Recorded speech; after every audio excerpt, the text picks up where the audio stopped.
Hi, everyone. Thank you for joining us today for our economic forecast, Understanding the Forces Shaping Public Policy.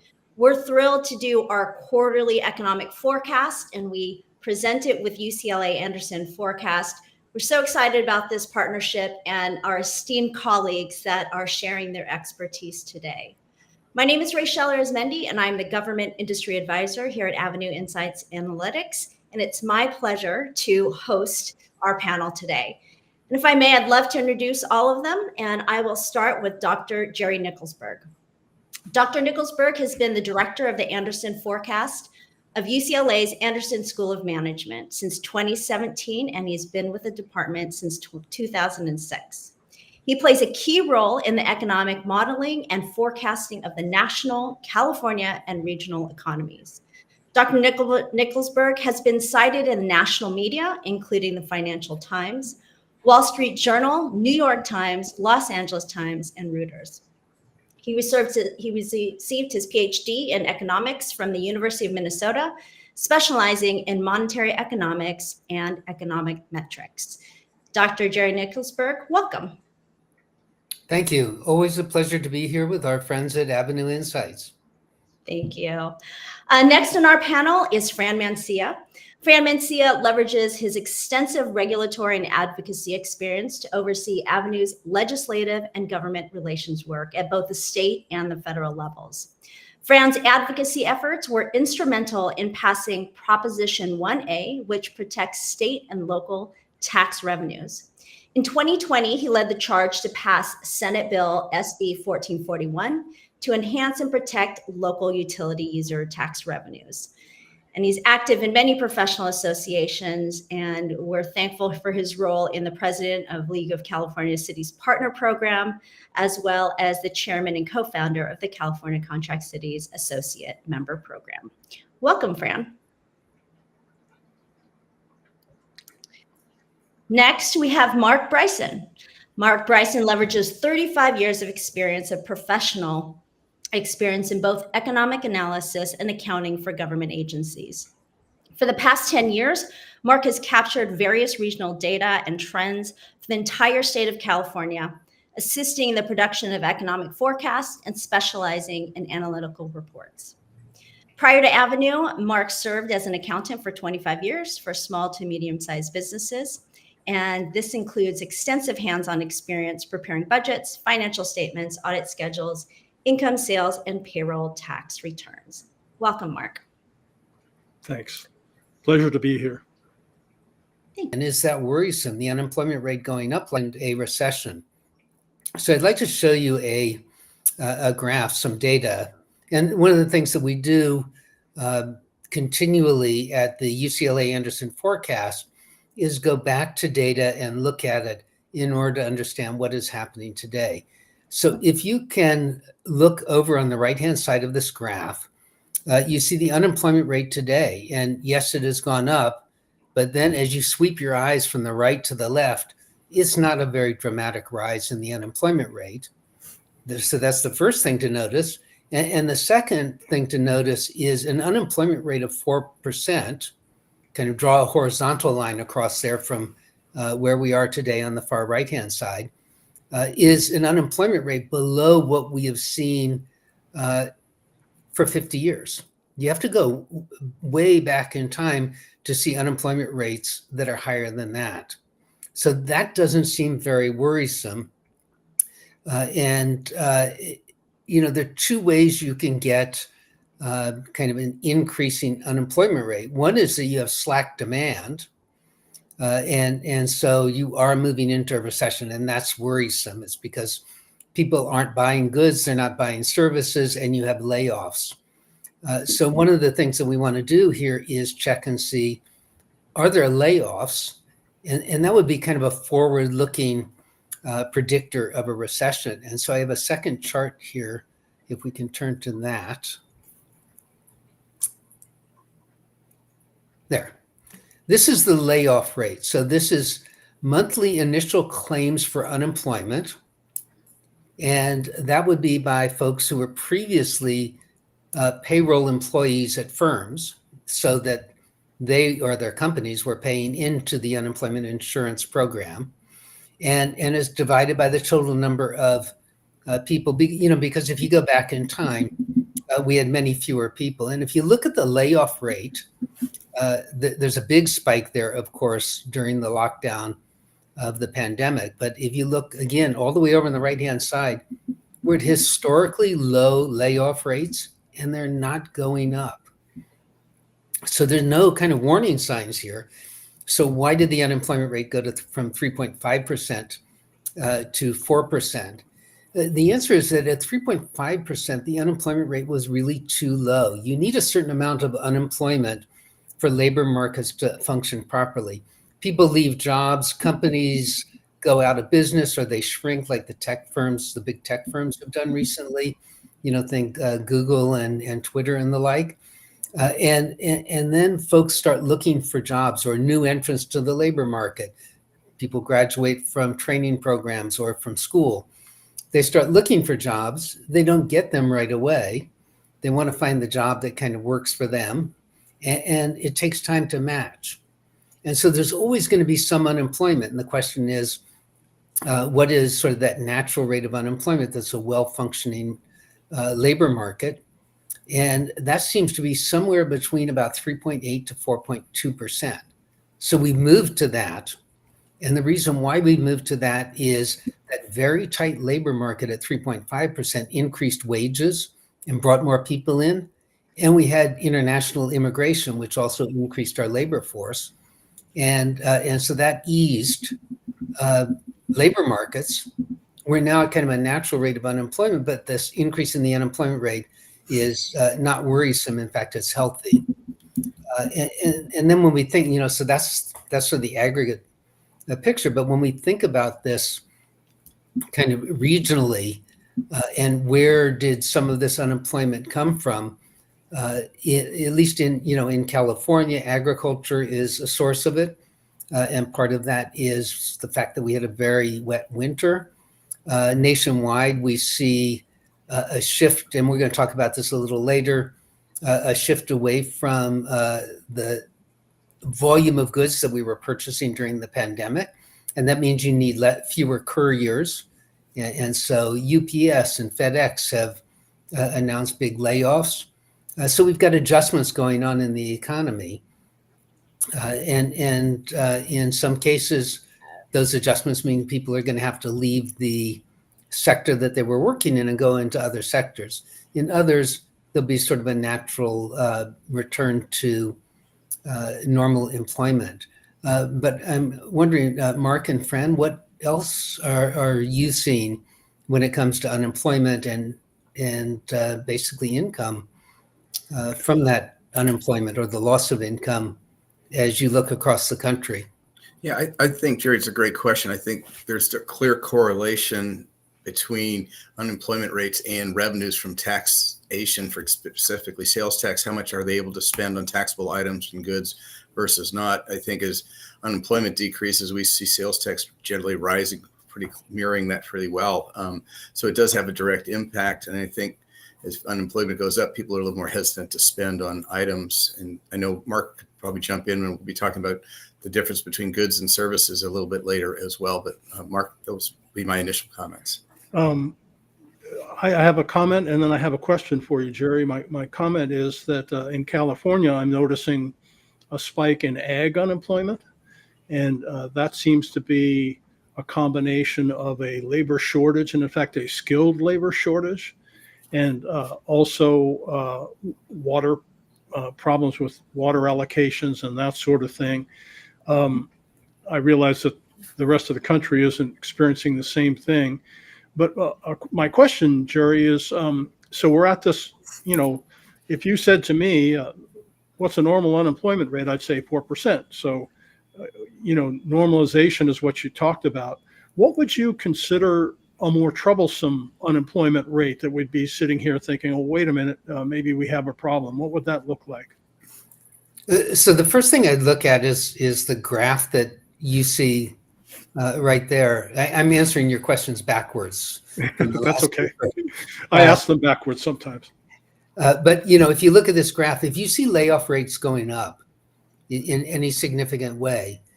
So that's a worrisome sign.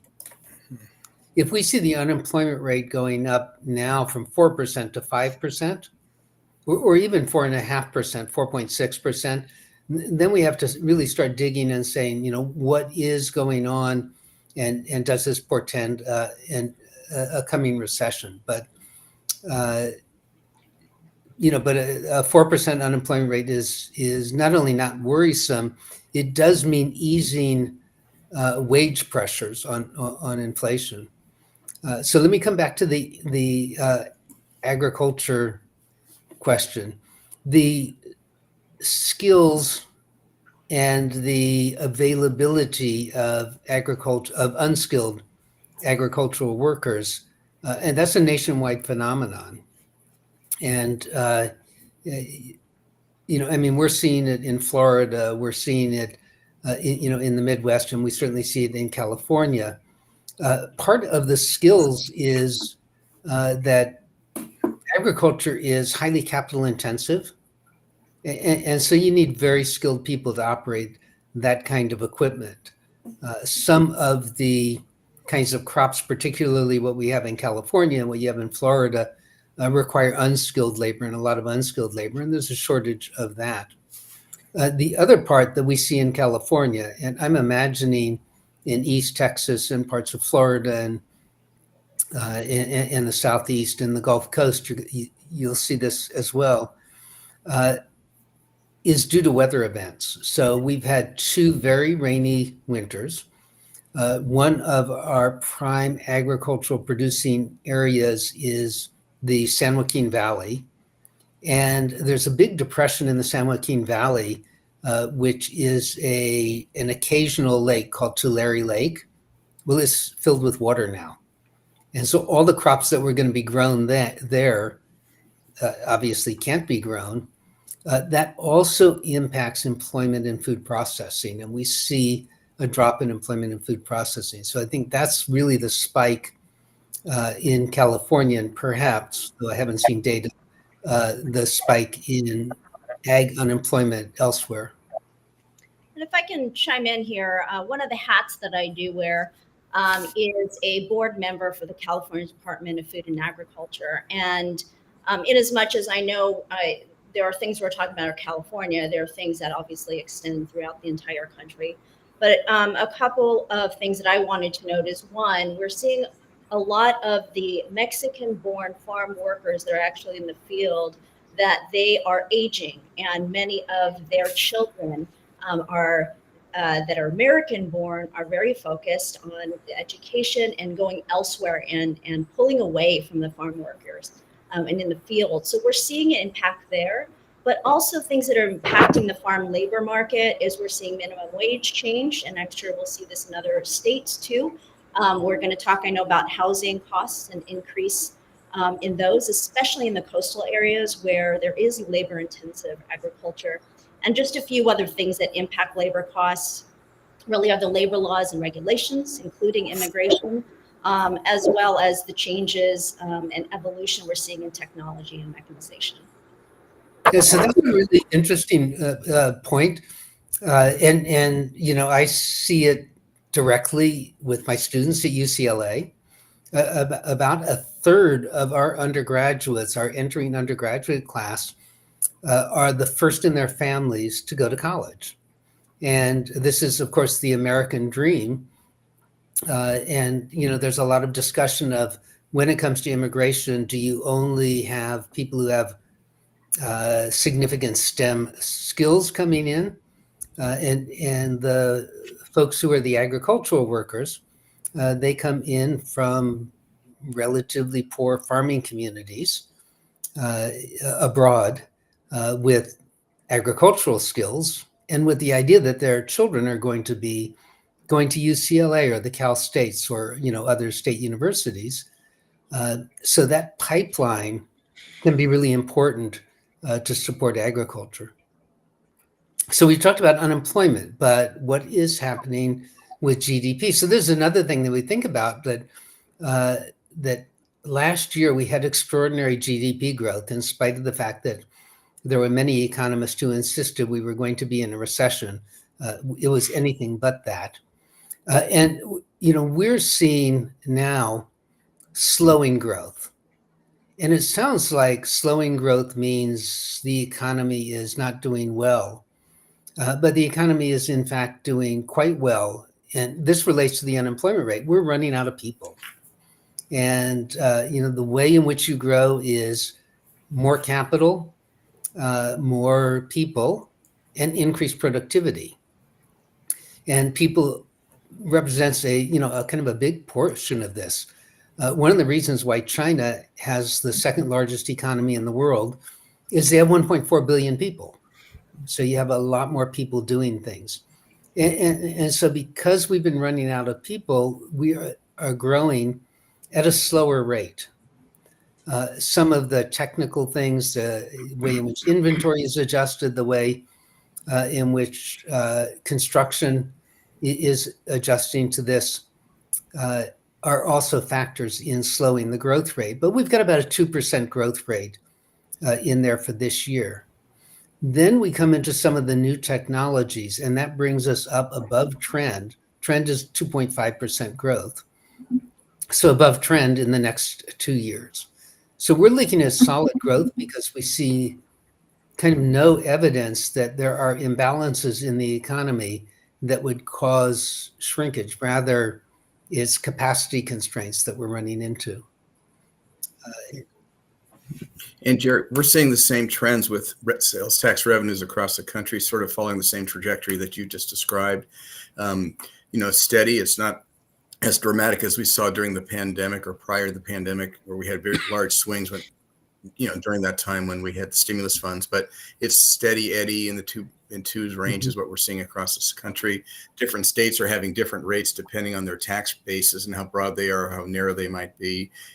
But that coincides with local revenues as well. And that's slowing, Fran, when you think about or observe the data. Yes. For states that rely more heavily on sales taxes.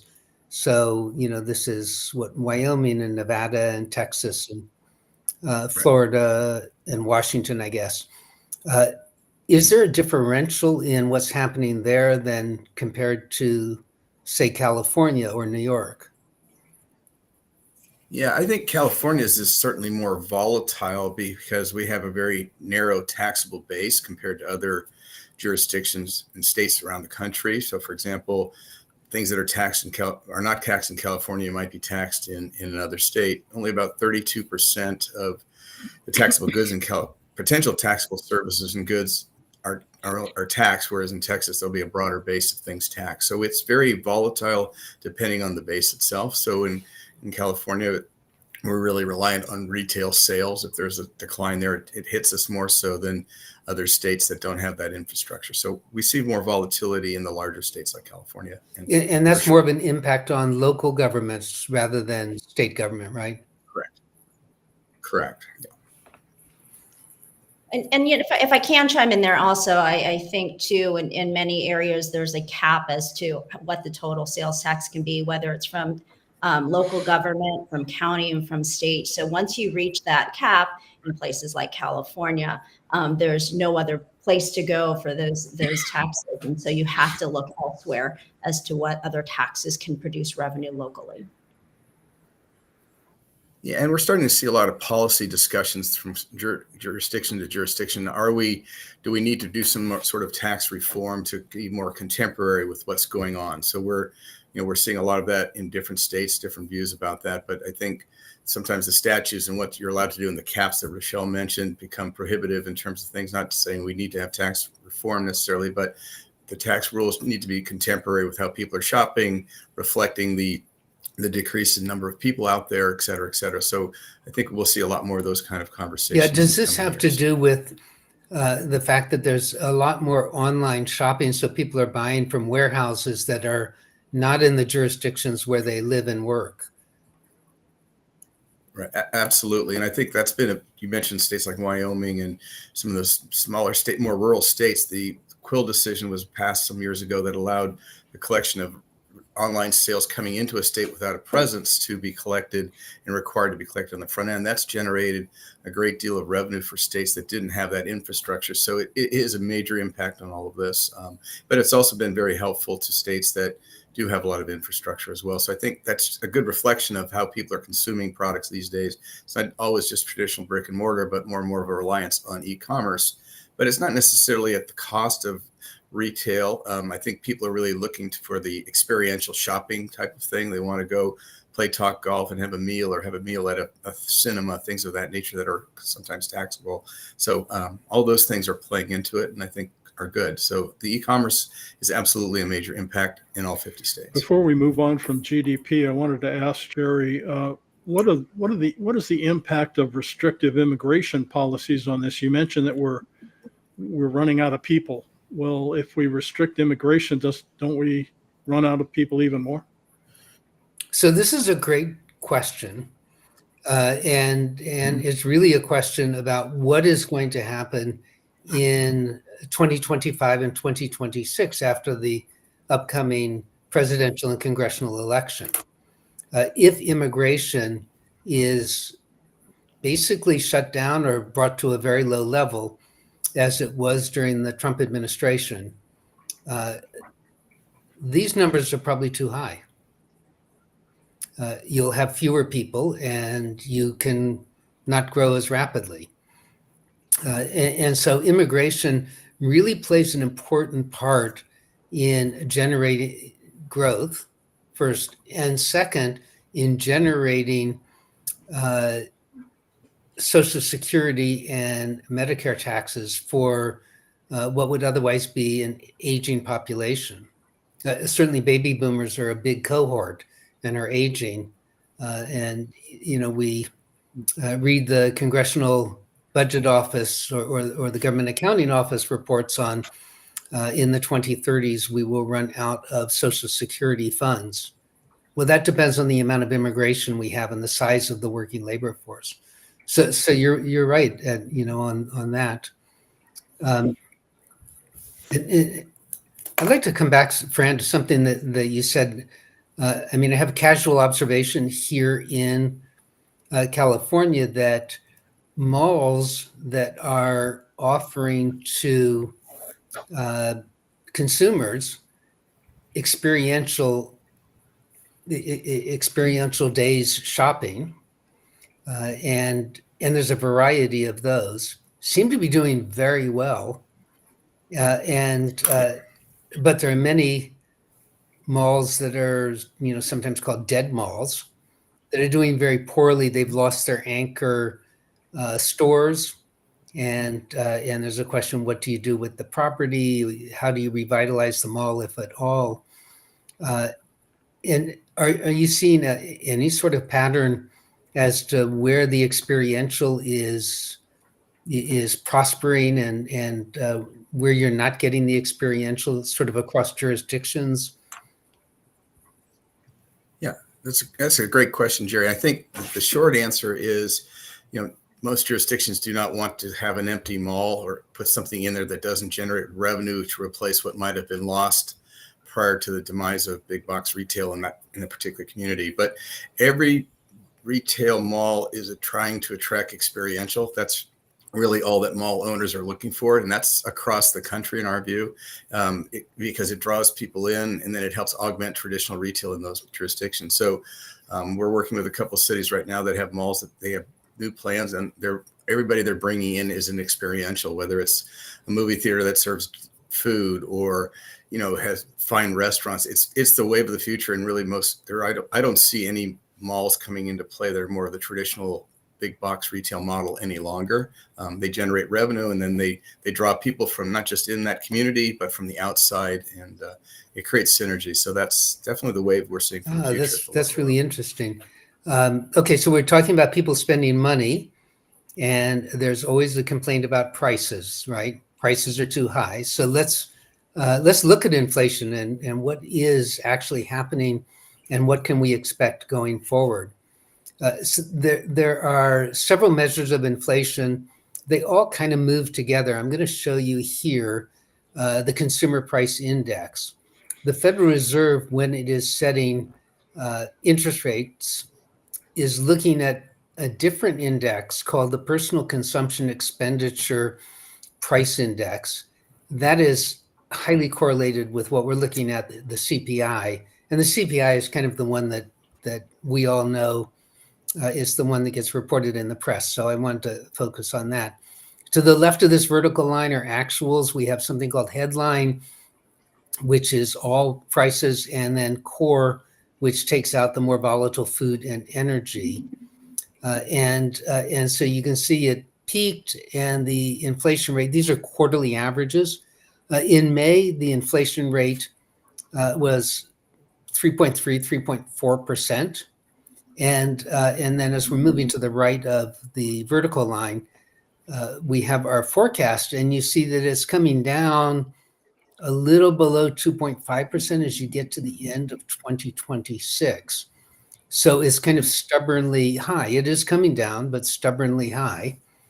Kind of the thing that we want to think about is that worrisome? Does that mean that the Federal Reserve keeps interest rates much higher or increases interest rates in order to hit the 2% inflation target? So we want to talk about two aspects of this. One is what goods and services are people buying? Kind of how is that mix happening? That obviously affects localities. And the second is, why is this so high, and how do we understand it? Before we turn to that, what I want to do is explain how you get the CPI, because I think that's important. The Bureau of Labor Statistics, so this is a federal government agency, has a group of people at one point in time go out to cities across the US, and they do a survey. They get a sample of individual household budgets, and then they take an average of that across the US. And that is the household budget that goes into the Consumer Price Index. Each month, they send out their army of surveyors to price that bundle of goods. And how much the household budget costs today compared to last month is the monthly increase in prices. How much it costs today compared to a year ago is the year over year, the annual increase in inflation, which is represented here. And that's kind of important in understanding this.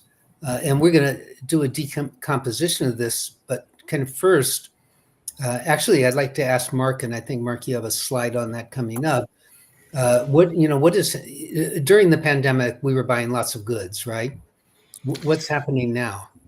Well, if you look at personal consumption expenditures, it's broken down as goods and services. And in 2019, they were roughly growing at the same rate. Then in 2020 and 2021, with the pandemic, goods expenditures grew much more rapidly than services, because we were all in our homes shopping and not going out and availing ourselves of the services. Then about mid-22, growth rates even out again between goods and services. But then late 22, throughout 23, and now in 24, services expenditures are growing at a much more rapid rate than goods. So for California, that's a problem in terms of sales tax, because we tax tangible goods in California, not services. Some examples, just so you understand, I know you understand, but maybe some of the people listening to us might not. Goods, you have durable goods and non-durable goods. Durable goods are vehicles, appliances, furniture, electronics. Non-durable goods are things like clothing, gasoline, medication. And so it's changing. And the other thing that's impacting it, Jerry, I'm sure you've seen the headlines about the new solid state battery coming from China for electric vehicles. And there is going to be a transition away from gasoline. And if you have a battery that will go 600 miles and will charge in 10 minutes, why would you buy gas? So that's something that's going to change rapidly, and that affects sales tax revenues in states where they collect sales tax on gasoline, California, of course, being one of them. So in that regard, if you are going to collect the same amount of revenue per mile driven for road upgrades and repairs and the like, you would need to increase the tax on energy, right?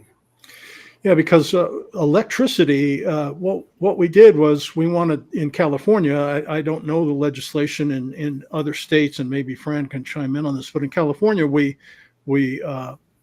prioritized, we gave incentives for people to switch to electric. So electricity is taxed in California under utility users tax, but it's exempt for charging vehicles. So we're basically watching this stream of revenue go away for gasoline, but meanwhile, we're not taxing the electricity that these vehicles are going to be using. So yes, some other form of revenue is going to have to substitute for that.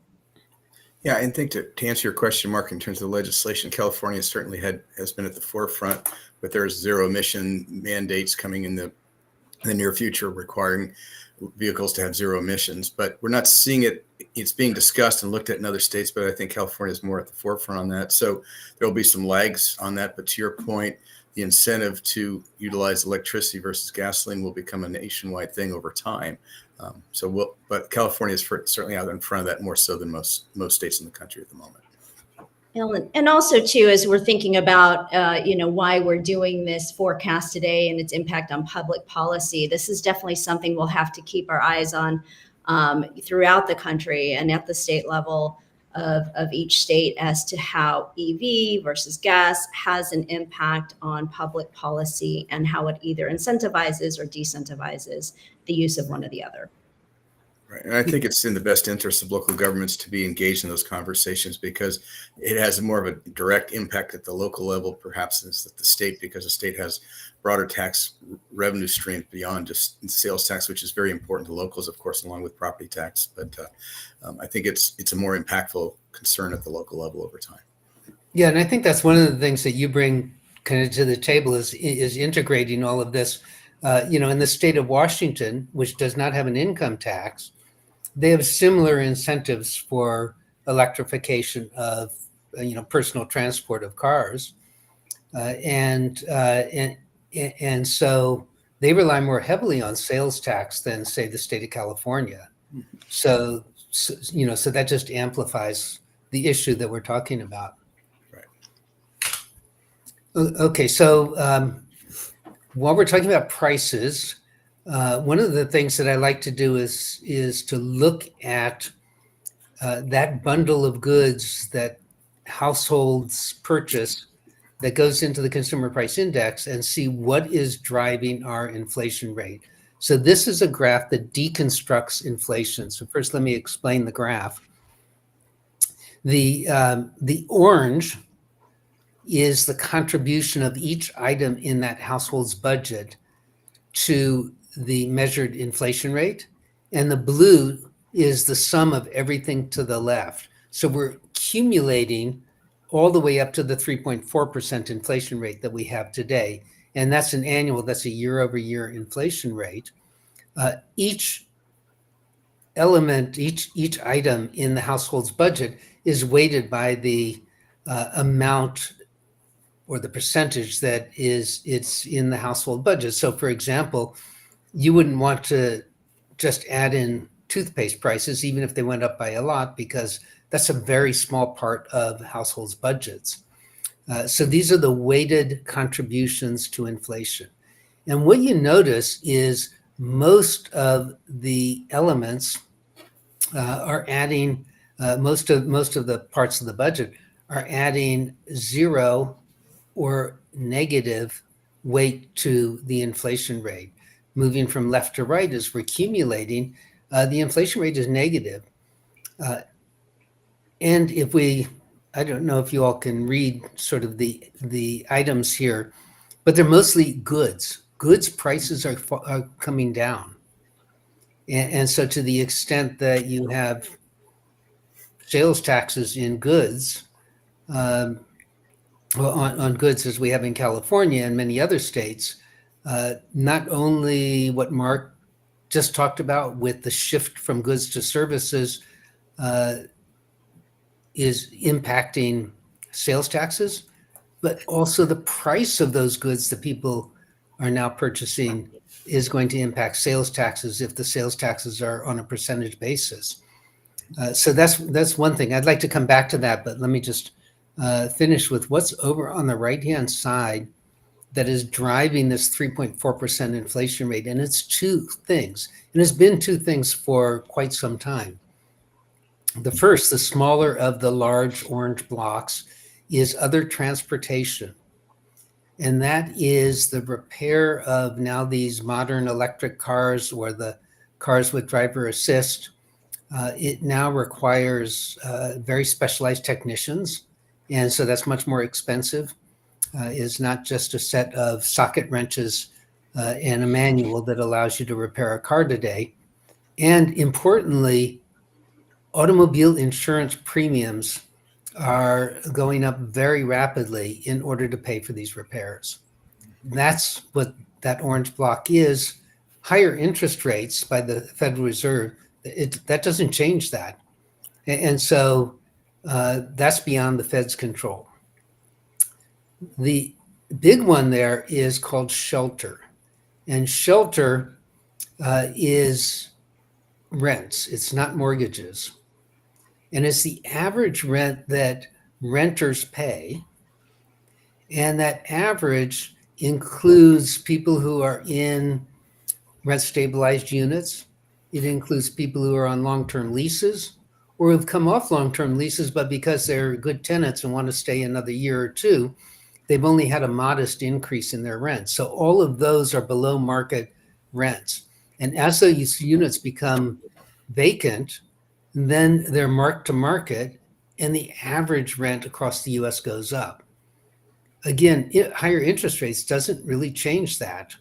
This is just kind of an artifact of the data. So this is why when the Federal Reserve looks at inflation, they see an inflation rate of 2% or less, except for two things that they just really don't have much control over. And that's why, they have indicated not only are they not going to be increasing interest rates, but they're probably going to be decreasing at least one time this year. Let's go back to the falling goods prices, though. And Jerry, if I can interject, yeah. I think one interesting point you made, though, I think we automatically think about mortgage rates and that it's contributing to that. And that for you to differentiate that what we're seeing here in that 3.4% has nothing to do with mortgage rates, but truly has to do with the cost of rent. Exactly. If you have a mortgage, you're not in this. Okay? And rents, including sort of what's called imputed rents. So what the Bureau of Labor Statistics does is if you own your own home, it assigns to you a rent as if you rented it. And it adds all of that up. And that's 1/3 of the CPI. It's 1/3 of the Personal Consumption Expenditure Index. So even a small increase in rents has a large impact on our measures of inflation, whereas a large increase in, say, alcohol has a small impact on our measure of inflation. Right? So we all looked at the price of eggs going up sort of dramatically and thought there's a lot of inflation, but in the measure of inflation, that didn't matter very much at all.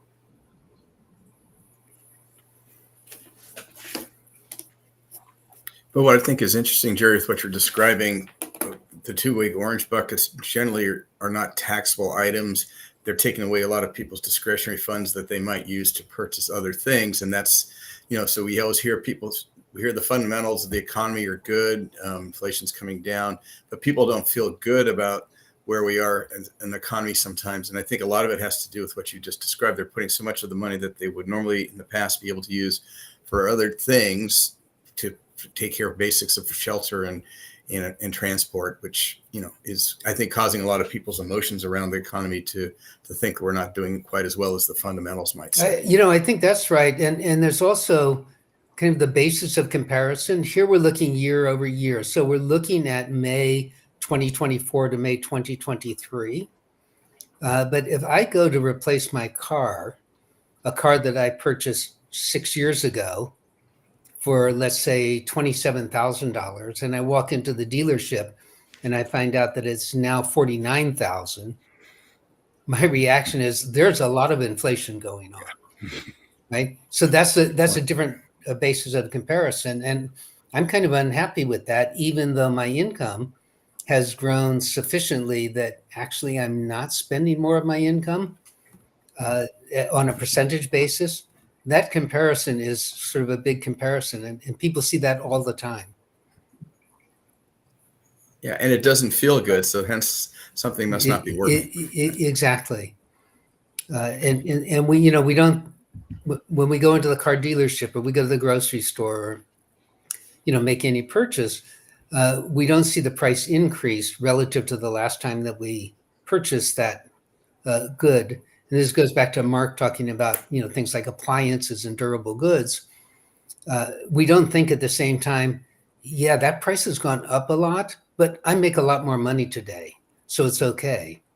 We just think that price has gone up a lot. And that, as you said, Fran, it doesn't feel good.